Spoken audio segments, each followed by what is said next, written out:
Hi అండి. ఏదైతే Trump, Modi ఏదైతే ప్రెస్ మీట్ అయితే పెట్టారో, ప్రెస్ మీట్‌లో అయితే చాలా క్వెషన్‌లకైతే ఆన్సర్ అయితే ఇచ్చారండి మన ట్రంప్, మోడీ గారైతే.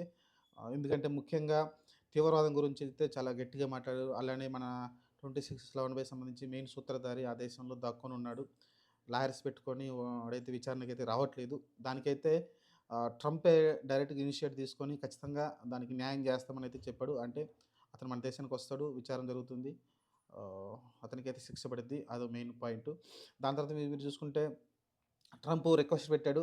మా దగ్గర ఆయిల్, గ్యాస్ చాలా ఎక్కువగా ఉంది. మేమింకా మా దగ్గర రిజర్వ్స్ ఇంకా చాలా ఎక్కువున్నాయి.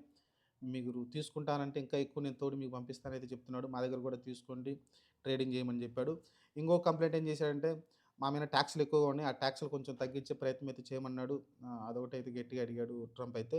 ఇది మరి ఈ 2 విషయాలైతే కొంచెం గట్టిగానే అడిగారు. ఆ తర్వాత మీరు చూసుకుంటే ఎందుకంటే మనం ఆయిల్ వచ్చేసి తెలిసిందే కదా! రష్యా నుంచి ఎక్కువ తీసుకుంటున్నాం. వాళ్ళు తక్కువ రేట్‌కి ఇస్తున్నారు కాబట్టి, రష్యాతోటి మిత్రత్వం బాగుంది కాబట్టి మోడీతోటి, పుతిన్ తోటి ఎక్కువ ఆయిల్ అయితే అక్కడి నుంచి అయితే మనం తీసుకుంటున్నాం రష్యా నుంచి. దాని గురించి అయితే అడగటం చూసాం మనమైతే. ఆ తర్వాత మీరు చూసుకుంటే ఇంకా మోడీ గూడా ఏదైతే ఈ బంగ్లాదేశ్ ఇష్యూ కావచ్చు, ఆ తర్వాత మీరు చూసుకుంటే ఎవరైతే డైరెక్ట్‌గా వాళ్ళైతే అడగడం చూసాం అమెరికా ప్రెస్ అయితే. ఆహ్, ఎవరైతే ఈ ఆహ్, ఫ్లైట్‌లో పంపిస్తున్నారు గదా! జనాల్ని. అలానే అక్రమంగా చొరబడుతున్నారు. వాళ్ళనైతే ఉపేక్షించలేదని జెప్పాడు. అది ఏ దేశమైనా సరే, ఆ దేశానికి భద్రతే ముఖ్యమని అయితే మోడీ చెప్పడం చూసాం. అంటే క్లియర్‌గా మనం జెప్పిందే ఆహ్, ఈ విషయంలో మోడీ గాని, ఎవరు గాని మాట్లాడరని చెప్పాం. అలానే పార్లమెంట్‌లో గూడా మాట్లాడడం చూసాం. వాళ్ళపైన సానుభూతి అవసరం లేదని జెప్పాడు. ఎందుకంటే మన దేశం వద్దనుకోని అక్రమంగా వాళ్ళ దేశంలో చొరబడ్డం అనేది ఏ దేశ పౌరుడైనా తప్పే అని అయితే చెప్పడం చూసాం. అలాంటి వాళ్ళని కఠినంగా శిక్షించాలని జెప్పాడు గానీ వాళ్ళనైతే సమర్థించే ప్రసక్తే లేదనైతే మోడీ చెప్పడం చూసాం. పార్లమెంట్‌లో కూడా మాట్లాడడం చూసాం మనమైతే. ఇదొక పెద్ద చర్చనీయాంశమైంది. నేను కూడా దాని గురించి సపోర్ట్‌గానే ఉంటాను. ట్రంప్ చేసిన దాంట్లో తప్పేం లేదు. ఎందుకంటే వాళ్ళ దేశంలోకి అక్రమంగా చొరబడ్డ వాళ్ళనైతే ఉపేక్షించని చెప్పాడు. సక్రమంగా వచ్చిన ఇమిగ్రేట్స్‌నైతే ఆహ్, వాళ్ళని బాగా చూసుకుంటాను. మా దేశంలో సంబంధించి ఏదైతే వాళ్ళకి రావాల్సిన ఏవైతే ఉంటాయో మిగతాయన్నీ కూడా నేను క్లియర్‌గా వాళ్ళకిచ్చేసి వాళ్ళని మంచిగా చూసుకుంటానైతే ట్రంప్ అయితే చెప్పడం చూసాం. ఓవరాల్‌గా అయితే ఈ మీటింగ్‌లో ఒకటైతే క్లియర్‌గా అర్థమవుతుంది. ఇంతకుముందు బైడెన్‌తో అంత క్లోజ్‌నెస్ లేదు కాబట్టి పెద్దగా సత్సంబంధాలు పెద్దగా కనిపించలేదు. కానీ ఇప్పుడు మళ్ళీ ట్రంప్ రావడంతోనైతే మళ్ళీ పుంజుకుంది. 2030 నాటికల్లా ఆహ్, మన దేశాన్ని వేరే స్థాయికి తీసుకెళ్దామని చెప్తున్నాడు. ఇప్పుడు ఏదైతే మనకైతే వస్తుందో అమెరికా నుంచి ఇంకా దాన్ని రెట్టింపు చేస్తా అంటున్నాడు. డబల్ చేస్తా అంటున్నాడు. అది చాలా మంచి పరిణామం. అలానే ఏఐ చిప్ విషయంలో కూడా మన దేశంలోనే ఇద్దరు కలిసి ఆహ్, సెమీ కండక్టర్లు తయారు చేద్దామంటున్నారు. అది కూడా మంచి విషయం. ఎందుకంటే ఉపాధి ఇండియాలో బాగా పెరిగిపోతుంది.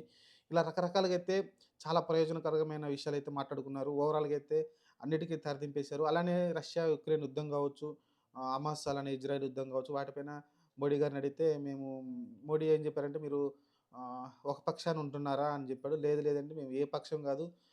భారతదేశానికంటూ ఒక పక్షం ఉంది. మేము పీస్‌ని అంటే శాంతిని మేము కోరుకుంటున్నాం. ఏ దేశాన్ని నాశనం కావాలని మేమైతే కోరుకోమనైతే ఒక ఇండికేషన్ అయితే ఇవ్వడం చూసాం మన మోడీ అయితే.